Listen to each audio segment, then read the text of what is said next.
Hello and welcome to the Moviescramble podcast. Today I am joined by the lady who's just out of her sick bed from emergency ward 10. She has been hacking, coughing, sleeping, probably farting, and generally having a really shit time of it over the last couple of weeks due to a real heavy bout of illness, which thankfully she didn't share with us in any way, even coming on and saying, "I'm not well," or anything like that. We managed to avoid all of that. But as you can hear from the laughter in the background, she is back. Mary, how the hell are you doing? My cackle is back. I'm back. I'm actually genuinely so happy to be upright, to be dressed, to be showered, and to not feel like had a brain aneurysm. It's really lovely to be back. Nice. Today we are going to be talking about the 2024 film Anora. I got a kid who wants someone who speaks Russian. My Russian is terrible. I can't even roll my R's. No. Я просто хотел тебе предложить. Ты хочешь быть эксклюзивно со мной? 15. Cash up front. Deal. This film has been about for, I would say, probably the best part of this year in one form or another. It was debuted internationally at Cannes earlier this year and won the Palme d'Or, which is quite a feat. It is a neon film, and it is, I think, the fourth or fifth neon film in a row to actually win the Palme d'Or, which, again, congratulations, quite a feat. It played recently at the London Film Festival, where Mary managed to catch it at a satellite screening at the Glasgow Film Theatre and wrote a review for the Moviescramble website that you can see at moviescramble.co.uk. The film is from director Sean Baker, who also co-produced it and wrote it as well. It is a story about a young exotic dancer called Anora, who prefers to be called Annie, who works at a club in New York City called Headquarters, or HQ, as it's commonly known, where she dances and does private dances for clientele. As the only Russian-speaking dancer in the establishment, she is told to go and entertain a young gentleman, Ivan, who is looking for a little company for himself. They immediately hit it off, and Ivan is very taken with her to the point that he insists on seeing her again and then hiring her for a week for $15,000, I think, was the agreed total, although she said she would do it for cheaper. And during the course of that week, her and Ivan's sort of entourage go to Las Vegas, and Ivan and Anora end up marrying, much to the displeasure of Ivan's parents, who are not in the country, they are in Russia. And immediately this causes a real storm in that they want the marriage annulled, and they ask Ivan's local handlers to make sure that this happens. And of course, hilarity ensues, basically. So, Mary, as I just said, you wrote a review for the website last month. It is excellent. It's very good. Thank you very much for that. Lovely piece of writing. What are your initial thoughts on the film? Do you know, I didn't know anything about it other than obviously it had won the big prize at Cannes. I was familiar with Sean Baker from the Florida Project, which I thought was quite chaotic and engaging for a number of reasons. So as soon as I realised it was going to be part of this sort of London Film Festival sort of satellite screening, I thought, I'm definitely going to go and give this a go, because it seems to be, the poster looks quite exciting. It's the picture of the two leads in Vegas and you've got sort of glitz and glamour in the background. But I actually didn't know anything about it. And it's a bit of a roller coaster. I mean, it's hilarious, but it's also quite, a gut punch in terms of the emotion that it delivers. It's very chaotic. It's actually quite slapstick at times, but it's very serious as well. And honestly, this is a strong contender for Film of the Year for me. I absolutely loved it, and I thought the performances were incredible. And actually seeing it with an audience who were engaged and sort of interacting with the film in terms of sort of like laughing and clapping and cheering. I mean, it was a great experience. It really was. Mm-hmm. I was a little like yourself. I'd seen very little of it apart from the occasional trailer. I had read your review and was intrigued by that because it sounded very good, and I caught it just as it was coming out in cinemas. And I would pretty much totally agree with you. It's a real roller coaster ride of a film, and it mixes a number of different genres and styles in order to get its story across. And I was totally taken with the film. I am pretty much of the opinion as well that it's really in contention up there.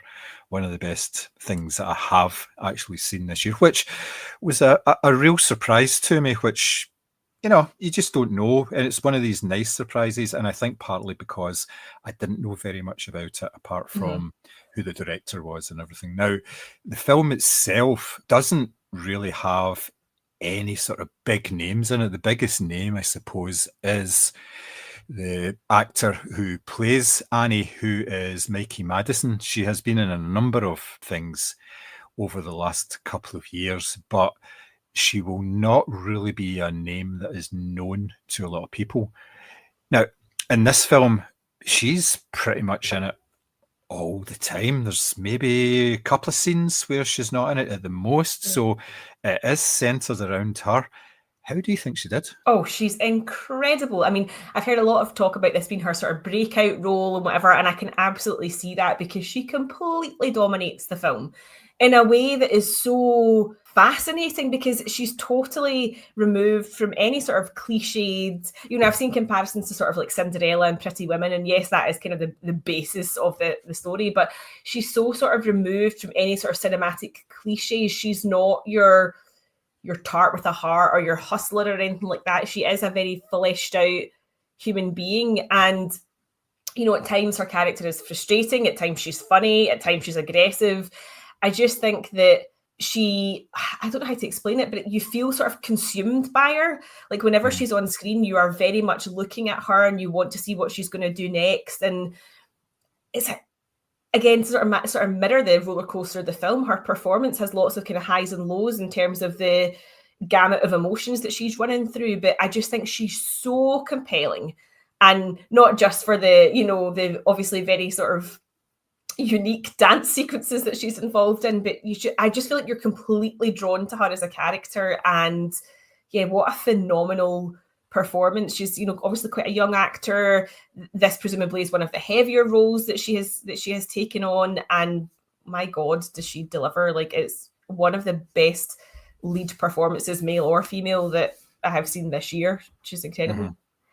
Yeah, the film is quite clever in the way that it develops her as a character in terms of what the audience actually sees, because initially you see her at work as a dancer, and there's a certain type of persona about her. There's a lot of front to it. It's like, oh, you've not got cash, come on, we'll take you to an ATM, and she's like leading people out by the elbow. She's very ballsy. Yeah, definitely. Yeah, even in the sort of the backstage area where our boss comes in and saying, you know, you can speak Russian, can you speak to him? She says, I'm eating my food. You know, it's all very, you know, she's very much in charge of what she's doing, and she seems to be quite empowered. And that kind of, you get a wee look after that is maybe not the case when she's back home, like first thing in the morning, and she's just like a normal person. She's knackered after been working all day, and she's, you know, there's nothing glamorous about the way that she looks when she's at home, which is totally right. I mean, I know this is hard to believe, but even I do not look all that glamorous when I'm sitting at home. So. I just don't believe that. I don't believe you own loungewear. Well, it's debatable. But yeah, it's good the way that they bring in different areas to her personality. Yes. Mm-hmm. Yeah, she's as a person, she's soft and affectionate, and you see that when she's with Ivan and they're just one-on-one, because she sort of swaps all the bras and little short skirts for like big oversized sweaters, and she's just sort of leaning into him, who she is at work. I mean, like all of us to a certain extent, she has her work persona, and she has herself, and who she is at work is flashy and ballsy and strong, and you would need to be, because she obviously needs to handle herself, you know, in a room full of men who are basically pawing her for money, and she obviously can. And then when she's on her own, she's like just slightly softer. She's still got the kind of, you know, she's still got the accent that makes you think she's a wee bit sort of sassy or whatever, but she's this kind of softer character who is equally as engaging as who she is when she's at her work. Yeah, and you can see the difference between when she's at work and when she's not, because when she's at work, the way she holds herself, she's always pushing herself forward. Her face is always forward because it's almost like confrontational. She's asserting herself, she's invading other people's space and all that, because then that puts them on the back foot. So it's all kind of psychological, the way she does it. It may be just a natural reaction to the situation because that's how she's supposed to act. But it may be unconscious the way that she does that, but she only does that in these situations where she needs to actually assert control. Like she say, when she's with Ivan afterwards, when they're having their week of just sort of hanging out together, she's a completely different character as well. And then obviously she has to do like sexy dances and things in the living room for him and all that because that's what he wants to do. So yes, I felt it was a phenomenal performance, and it really held the film together totally, because if you didn't have that sort of on-screen presence with the nuances that they actually brought, then the film would have been a lot duller. It would have been... Oh, absolutely. Yeah. She's so magnetic. Like there's, as I say, every time she's on screen, you cannot take your eyes off her, because even in the quieter moments, you want to know what she's thinking as a person then, as well as this sort of kind of brash kind of character that she is when she's at work. I can't imagine anyone else in the role who could have done it so flawlessly. And I think that's testament to how good Mikey Madison is. Yes, because I mean, if you think about it, the story itself is not something that's wholly original. You know, a marriage that is disapproved by parents and they try to stop it is the basis of this story. Now, that's been done so many times before, so you really need something that can help it stand out from the crowd, and I think the performance there really, really does it.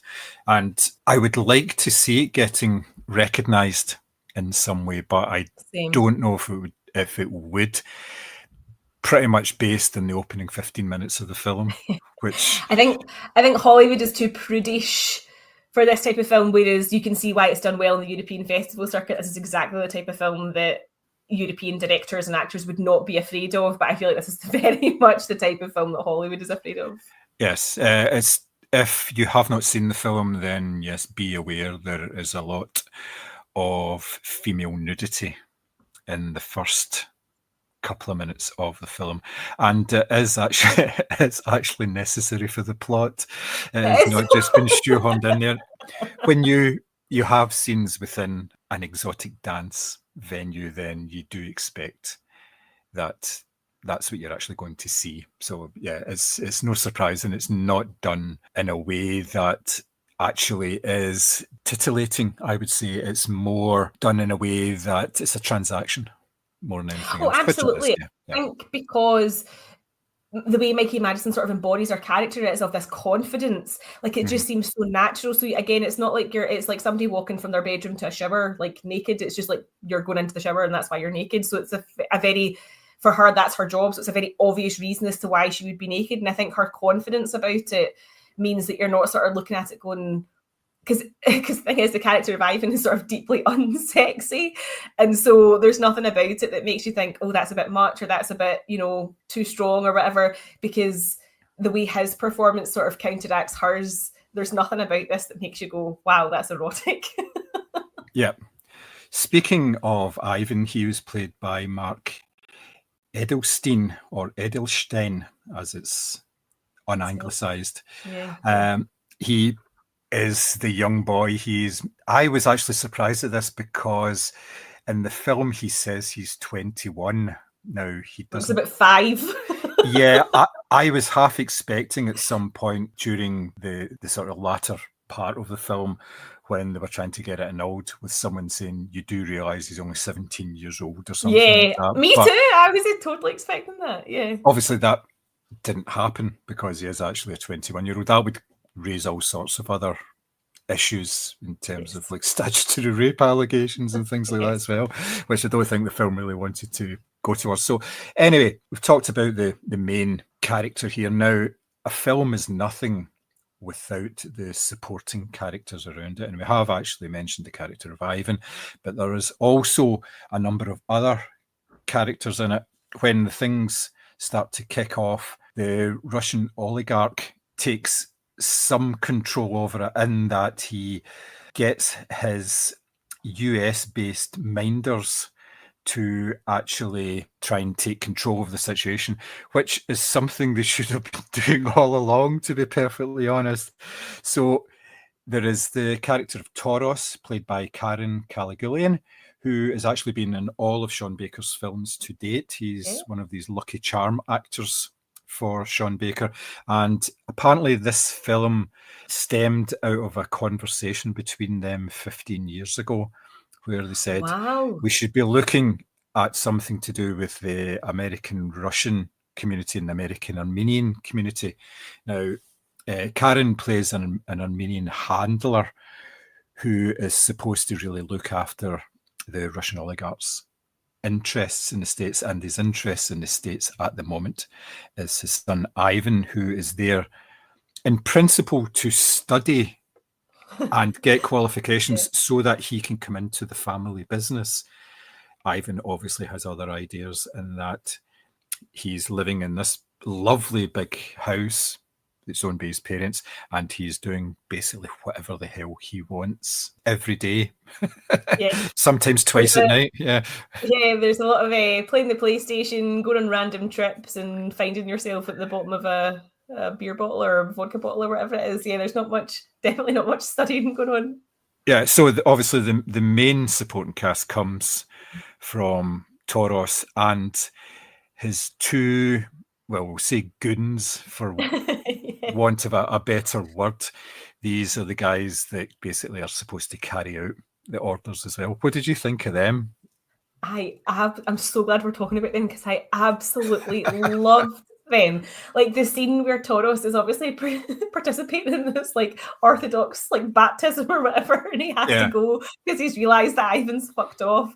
It's so funny. And then you have this like, not a sort of tonal whiplash, but this whole scene where you get Toros, Garnick played by Vash Tovmaisen, and Igor played by Yura Borisov, try to basically get Annie to stay in the house. And it's this big slapstick, sort of ridiculous Benny Hill chasing around the couch sort of situation. It's so funny. But again, these characters are not just secondary in the sense that they're totally fleshed out. So Garnick obviously is spewing everywhere at various points because he's not feeling well. Igor seems like kind of shy and a bit more reticent to actually like physically assault somebody. And then the relationship that develops between him and Annie is actually quite beautiful to watch, because he seems like actually, for all that his job is basically like man for hire, he actually seems like quite a sensitive wee soul. But I love the dynamic between the three of them. Toros is clearly at the end of his tether in terms of he cannot be arse dealing with Ivan anymore, and he doesn't understand why Garnick and Igor aren't doing the job that he wants them to do. But I love the dynamic between them, and I really love that whole scene where they first burst into the house and they try and sort of capture the two of them. It was genuinely hilarious. Like if it had gone on any longer, I actually would end up with a stitch. I was laughing so much. But I just, for kind of essentially, as you say, kind of goon characters, I thought they were very well written and very well fleshed out. Like we knew who they were, we understood their family dynamics, their personal responsibilities, and sort of why they'd ended up in this job. So I thought they were really well written. Yeah, I liked the way they were introduced, and almost immediately you knew what the sort of pecking order of them was. Exactly, yeah. And you had to wonder why that pecking order was actually in place, because Igor was obviously a really intelligent guy. You knew he was, but he was very aware of who he was working for and how it could all go really sideways really quickly. So, because I thought they might have employed violence in order to try and subdue, especially Annie. But then thinking about it afterwards, I thought, no, they wouldn't do that, because the one thing that they fear more than their boss is their boss's wife. And if they do something wrong, if they sort of try to stop Ivan from like running away or hold him down or even, assault him in order to stop him, then that would be it wouldn't matter that they were carrying out their job. It's the fact that, you laid hands on my son. He's an important man kind of idea. So they didn't really know what to do. Even Torres didn't know what to do. He just wanted an easy life. He just wanted to kind of keep things, he wanted to basically fix the messes that Ivan made and just sort of, we can sort that and it'll be okay, and it'll be papers or anything like that. But the fact that they were faced with a live situation, they didn't know what to do. And they were looking to Torres for guidance. And he was just saying, stop them. That's all very well, but how do we stop them? How can we stop them without making sure that we are going to be in the shit later on with your bosses? So I thought that was really good. And the way that Igor did that was, he said, well, I'm third in the pecking order.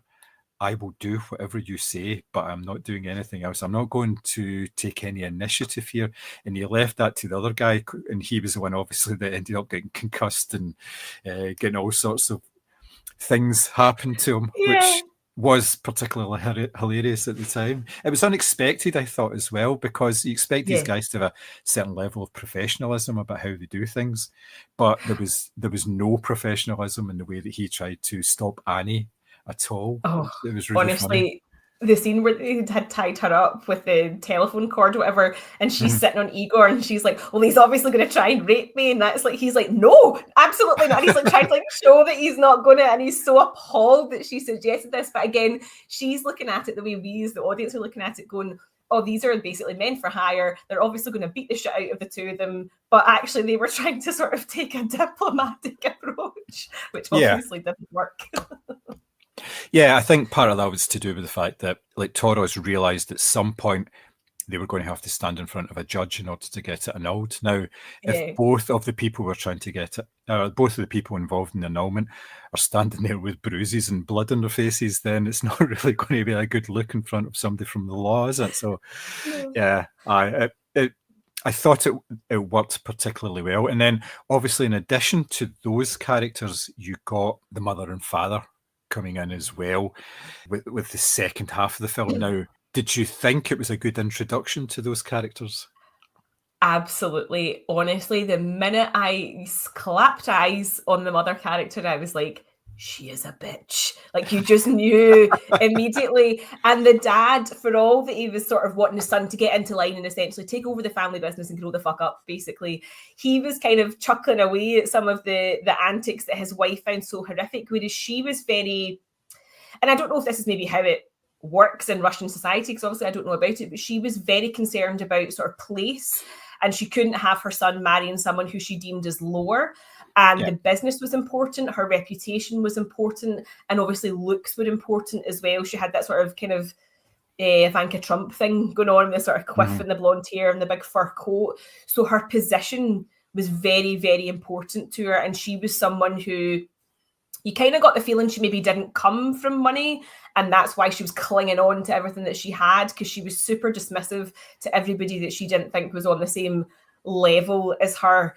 And in a way, part of me wondered, did you start off like Annie and that's why you hate her so much, because she was just so vile? But I mean, a brilliant introduction to them as a couple. And you can kind of see in a way how Ivan has ended up so sort of like fucked up and petulant, because that's, you know, his dad's obviously working and his mum's obviously spending the money, and neither of them are paying attention to him.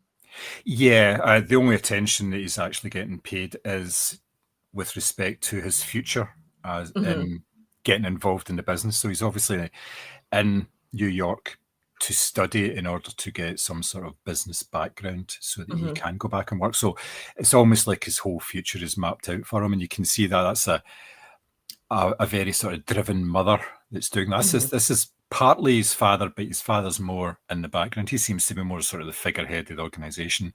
His wife is really the brains that's keeping things going, because, like I say, it's all about reputation with her. She doesn't want her son to be in US newspapers and gossip columns, having been married to, well, what they were calling a prostitute as well, which obviously Annie took great umbrage at, which I thought, quite right, you know. So she was trying her best to like speak Russian to the mother, and you know, try to make out that she was quite like a nice person and everything, but then the first thing that happens is she calls her a prostitute to her face, and she goes, "What?" And they kind of all kicks in a off from there. way, I thought that was so sad because it was like you could tell that Annie sort of, as much as this kind of started off as, oh, I'm marrying a rich guy and woohoo and all this sort of thing, you could tell that she genuinely wanted him to sort of stand up for her. Like she wanted Ivan to sort of put his mum in her place, which was obviously never going to happen. And her attempts to sort of speak Russian and sort of say they were going to be a family, I found quite sad because it was like she did actually want this and she wanted a family and maybe that sort of stability.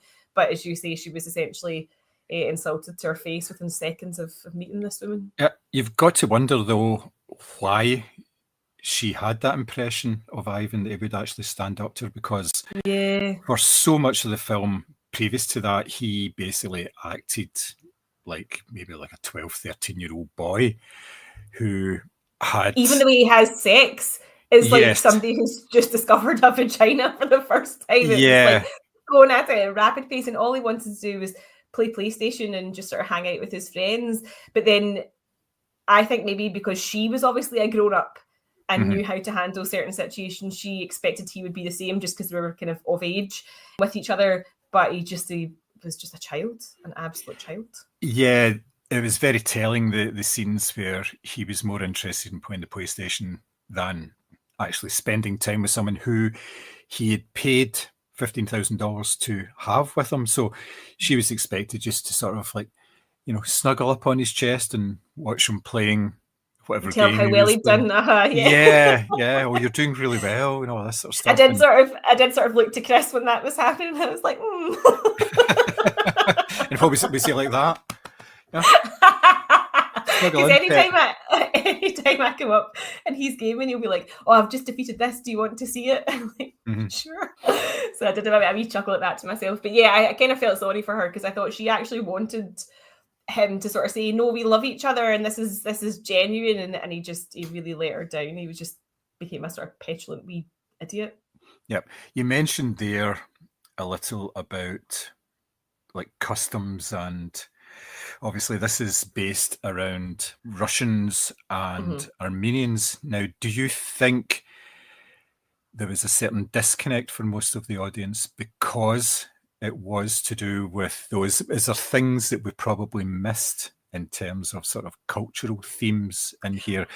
Yeah, I mean, we probably have missed some stuff, but I think the social structures are quite clear. Like, as you said, even within sort of Toros's little group of men for hire, it's clear that sort of Garnick is the second and Igor's the new guy who's third or whatever in terms of the hierarchy. And they obviously make it clear in the very short scenes that Ivan's parents are in who rules the roost there as well. And as I say, the way that Ivan's mother presents herself is obviously somebody who has worked to where she's got to, and she's going to stay there by hook or by crook. And that's really obvious, I guess, in terms of obviously the sort of pressures of Russian society or what it's like to be a Russian business owner. We're obviously not familiar with that. But I think there's enough depth there in terms of the way the characters are fleshed out, the sort of fleeting moments between, you know, maybe characters just making eye contact with each other, or, as I say, the way the mother in particular presents herself. I think it is clear what their positions are in terms of what they're trying to defend and what they definitely don't want for their son. I think Annie, although she is a Russian speaker, is kind of in our position as in the audience, in that she doesn't maybe get the customs and expectations of Ivan and his family, because although I think she said it was her grandmother that taught her Russian, presumably she's not subject to the same sort of customs and expectations. So there could absolutely be a loss in translation there. But I think that the way they establish the different characters in terms of dress and how they speak to each other does make some of the sort of cultural expectations and structures quite clear. Yeah, I think there was stuff that I didn't get, but that's normal. There's if you watch enough films from different countries and from different perspectives, then there are things that you're not going to get, but you can still enjoy a film despite that.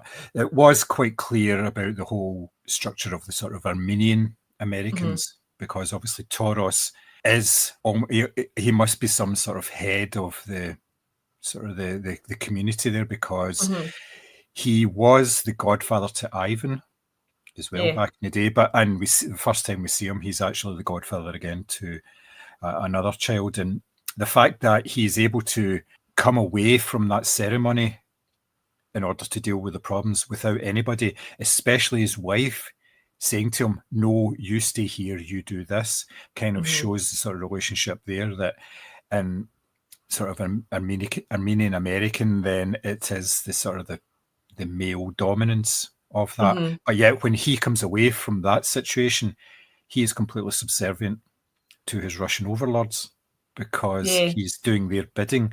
So he's like a secondary character there as well. And you're going, well, you know, it's different countries, different perspectives, that how they actually interact with each other as well. And I thought, yeah, it was an interesting little point, and one that you can pick up no matter where you're actually from without, you know, worrying about cultures or even missing things. And the fact is, if you want to find out about the things that you did miss, then there's usually a lot of information, background information, interviews and all this sort of stuff that you can look to in order to understand it a wee bit better. And then you can watch it again and say, right, I get this, I get why they're doing that sort of thing. So yeah, I thought that worked well. But again, if I miss stuff, I miss stuff. You know, it's neither. I think it is kind of clear.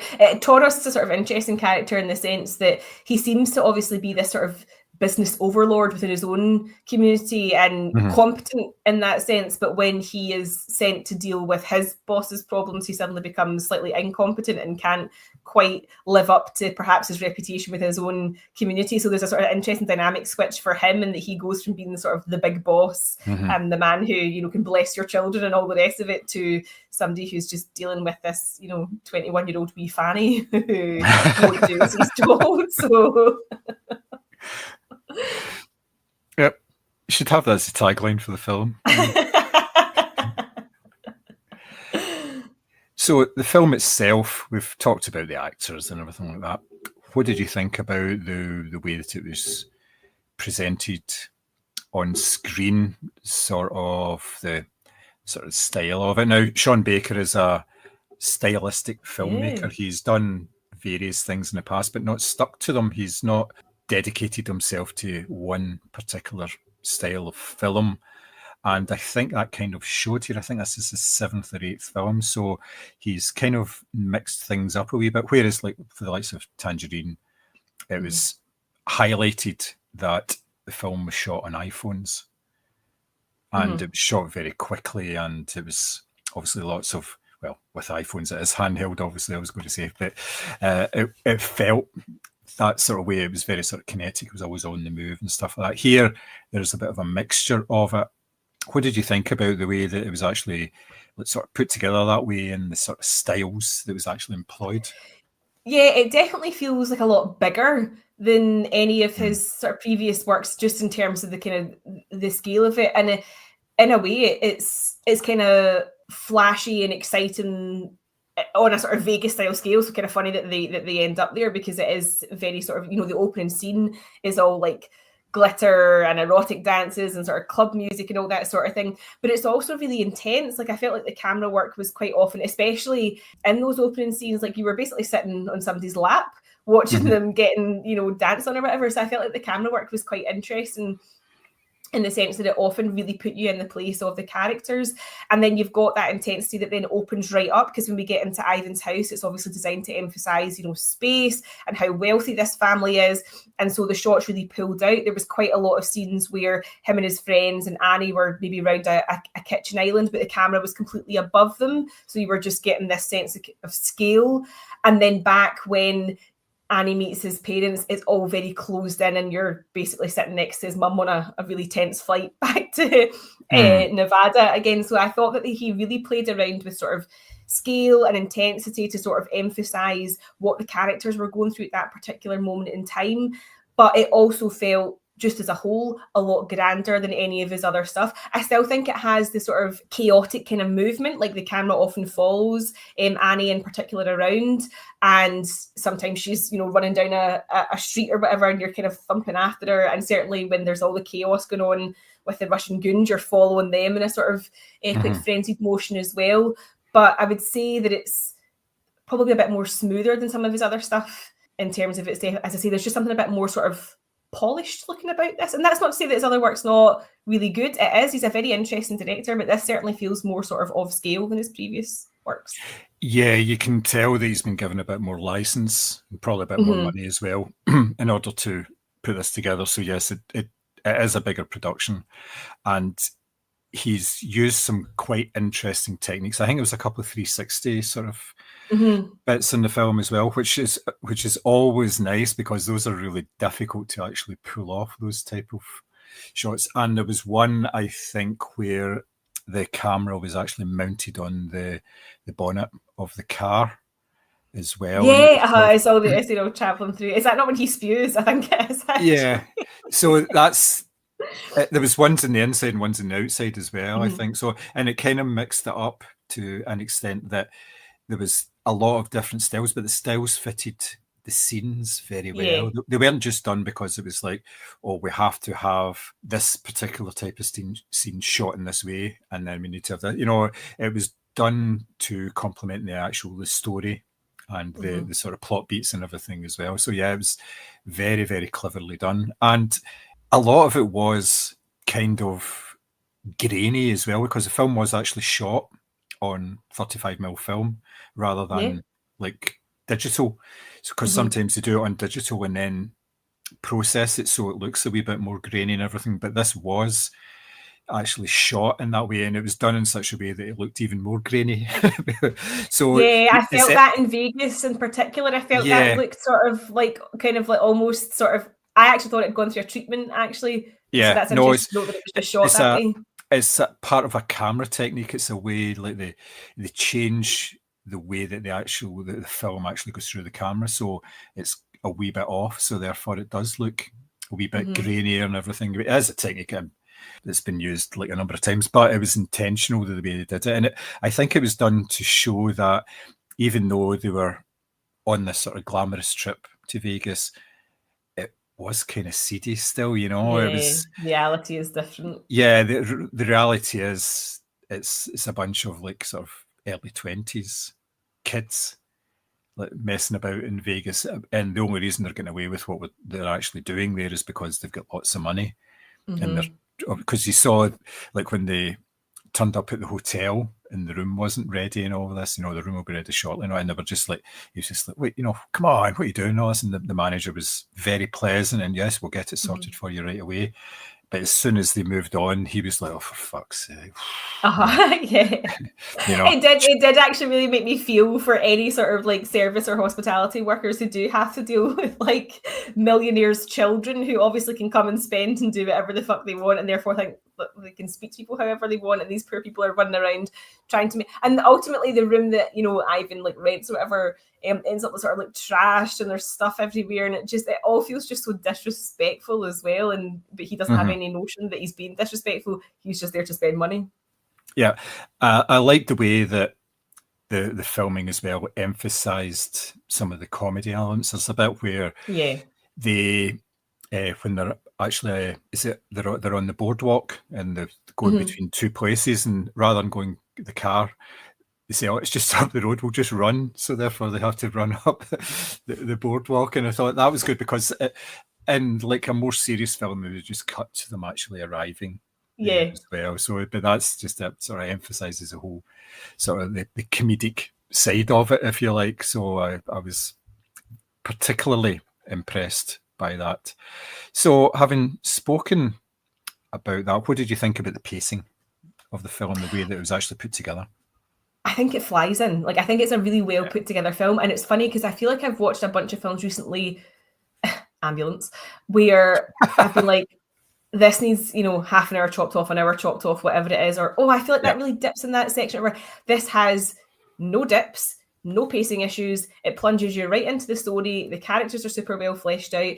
And it's just a really well put together film because tonally it is quite all over the place. Like, there are moments that are really serious and really sad, but there's also moments where you're sitting there pissing yourself laughing, but they're never to the detriment of each other or to the detriment of the pace of the film. Like, it works really well because I suppose that's the whole thing, isn't it? Life is like that. There are moments of extreme highs and extreme lows. This just happens to condense it into like a 2-hour runtime or whatever it is. But I think it's really perfectly paced. Part of that is also helped along by the performances, which of course are excellent. So the more you want to see these characters, you know, you want this film to keep going and going because it's so interesting. But yeah, no, I think it's really well paced, and because there's, I don't want to say there's something different every 10 minutes because that's not fair, but there is sort of like quite wild tonal changes or even just changes in the camera setup that keep you really, really interested until the very end. Yeah, I would agree with that. There's nothing extra added in there just for the sake of it. There was an establishing scene quite early on in the club where Annie and another dancer called Diamond, you know, and it's established between the two of them that they really don't like each other. They're kind of competing for the same clients and everything. Now, when I saw that, I thought, well, is there going to be something else to do with that, or is that just establishing the fact that it's, you know, it's this bit of a cutthroat business they're in? But no, they call back to that later on. That becomes very important to a later scene, and I thought that was very cleverly done because they didn't overplay it or anything. It was less than 2 minutes, and it was just like a back and forth, and you know, a few choice, juicy words were used in order to get the points across. But that's clever. That's really well done because it makes use of the sort of the additional characters, and it also means that there's no sort of unforeseen elements to it in terms of what, you know, a character's motivation for doing something. You know exactly why Diamond is the person she is and what she actually does in the sort of latter half of the film. So yeah, I thought that worked very, very well. I was very impressed by it. And I would completely agree with you in that there wasn't an extra scene in there that wasn't necessary. Just it worked really well. And I think it did help the fact that there was tonal shifts because it's almost as if you're resetting every 10 or 15 minutes as well. So you weren't getting bogged down by like extended scenes. It's definitely a film that allows you to breathe. Like there's a lot of films where like for example, the drama elements or the emotional elements are so intense that you're like, Jesus, I need a breath here. Like, can somebody crack a joke? Whereas this film really plays around with tone and with different types of scenes. So even when things do become a bit sort of heavy or emotional or uncomfortable, you know you've got that undercut coming soon where it's going to be a little lighter, you know, a little bit of slapstick or whatever it is. And that's almost kind of reassuring to know, is that you are getting those chances to sort of breathe in and out of different scenes. Yeah. So what's your favourite scenes? What's your highlight? Oh gosh, do you know, I'm torn because I really, really loved the scene where Garnick and Igor tried to tie Annie up, and that just became she was like a bucking bronco. It was phenomenal. That was really funny. But on the flip side of this, and I'm not going to spoil it for anyone that's not seen it, the last scene punched me right in the heart. So yes, it's very, very well done. I just think, and it's interesting that those two scenes in particular, because they couldn't be any more different in terms of the tone, but I think that's testament to the type of film that it is. But do you know, there's so many to pick from, but I just think even, the slapstick counteracted with the real trauma at the heart of this, I just think is so well done. Yeah, for me, it was the scene in the restaurant on the boardwalk when they go in and they're basically searching for Ivan, who has absconded, he's disappeared. That's not a spoiler or anything. That's fairly well established early on in the film. And they start asking people questions, but it's because it's a full restaurant of people. There's all sorts of things going on in it, and it's completely chaotic, but it kind of mirrors the sort of chaos that's going on with the sort of the handlers and everything as well, and it plays out really well. Apparently that was done sort of off the cuff, that scene. It wasn't entirely planned.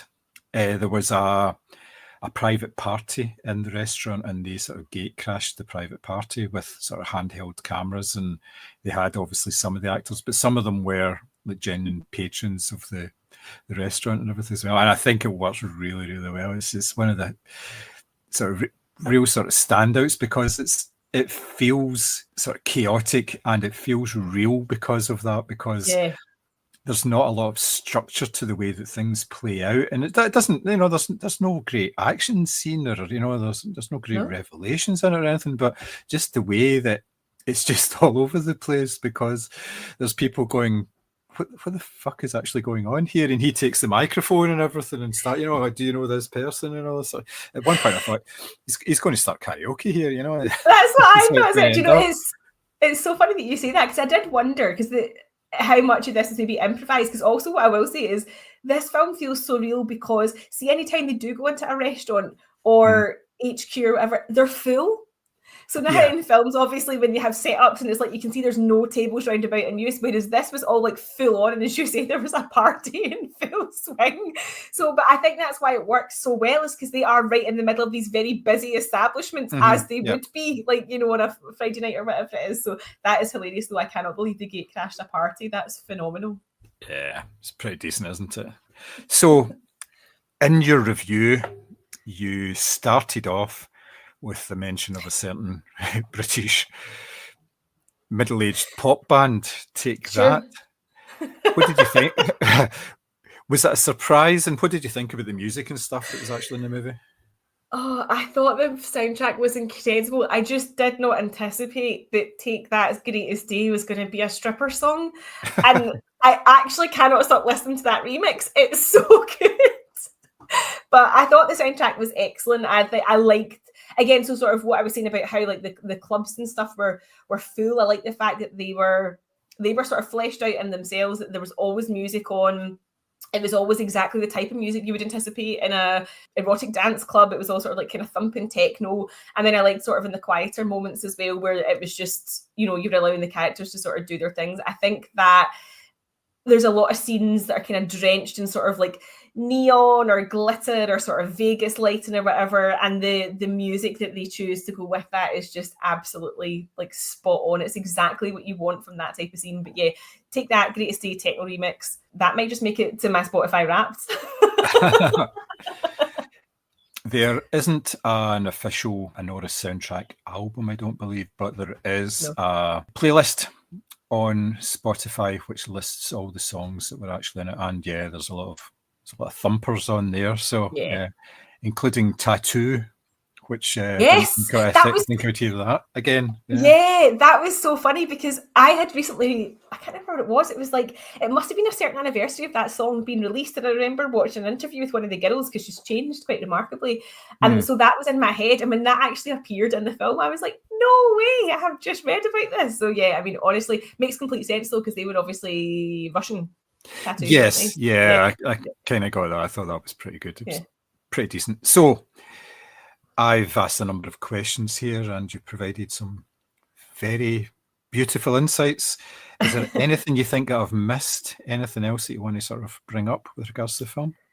No, I really hope that it does get the, outside of obviously winning the Palme d'Or, which obviously is a very huge honour, I do hope that, Hollywood takes its rosary beads off for 5 minutes and actually looks at this and sees what a great piece of cinema this is in terms of the writing and the performances in particular. I think it would be a real shame if this was overlooked. And I would also like to see more of Mikey Madison in the future. She is really, really compelling.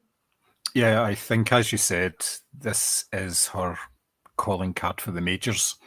We'll see an awful lot more of her, and hopefully in roles that are as good as this, rather than her getting offered the next 20 films featuring a stripper or an exotic dancer, which unfortunately tends to happen when somebody gets a very well sort of established character role.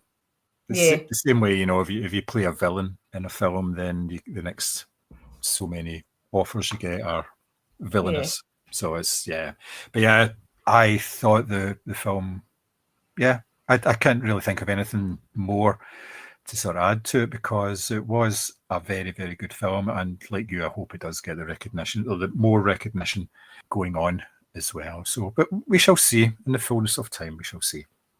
Absolutely. So this seems like a redundant question, but would you recommend it? Yes, absolutely. And as you said, it still is in cinemas, so make a chance to, or take the chance rather, to catch it while you can. I have no doubt this will end up on a streaming service at some point, but it really is one of those films that it's even more enjoyable when you're sitting with an audience and you're all laughing along together. Yep, totally agree with that. If you get the chance to see it in the big screen, please do, because it's always nice to hear a thumping soundtrack in a Really is. massive Oh big yeah, room. totally worth it for the Take Yeah, That remix yeah. alone. Yeah. But that aside, yes, it's an excellent movie that you should see. If you don't see it in the cinema, it will come out relatively quickly, I would imagine, so that its profile is maintained with sort of awards push coming up. So yeah, give it a chance. You may think that it's not for you, but I think you'll be surprised, both of you. So yeah, it's a recommendation from me as well. So yeah, that's it. So that's us for today. We will be back probably this time next week doing another one. We've got plans for various movie reviews coming up. We are looking to do another Hitchcock double bill, which we have prepped and ready to go whenever we manage to get our shit together for that one. And various other ones coming up as well. I suspect that in the coming weeks we will be talking about the likes of Gladiator 2 as well, and Wicked and various ones like that. I'm going to see Gladiator 2 tomorrow, which is quite exciting.